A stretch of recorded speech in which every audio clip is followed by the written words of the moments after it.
Опозицијата обвинува дека владата нема план за евроинтеграцијата, додека власта уверува дека работи на изнаоѓање на решение. СДСМ и ДУИ критикува дека сме далеку од европската перспектива. Иако најавен како приоритет број 1 процесот на интеграција во Европската унија е целосно блокиран без никаков план или било каква предвидлива перспектива за неговото блокирање, нашите граѓани немо гледаат како Албанија, Црна Гора, но веќе и другите земји од истокот фаќаат чекор со новата европска реалност. Откако председателот на Советот на Европската унија Антонио Кошта во Скопје кажал дека е неприфатлив предлогот за уставни измени со одложена примена, министерот за европски прашања Орхан Муртазани вели дека тоа не е единствениот предлог. Нашето инсистирање не е на еден конкретен предлог, туку на начин да стигнеме до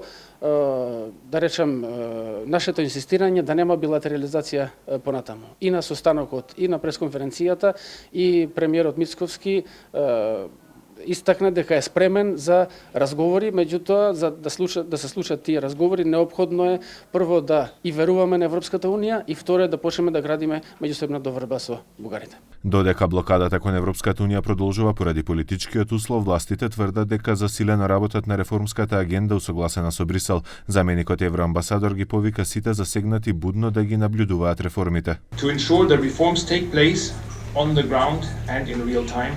To ensure investments are directed to where they are most needed.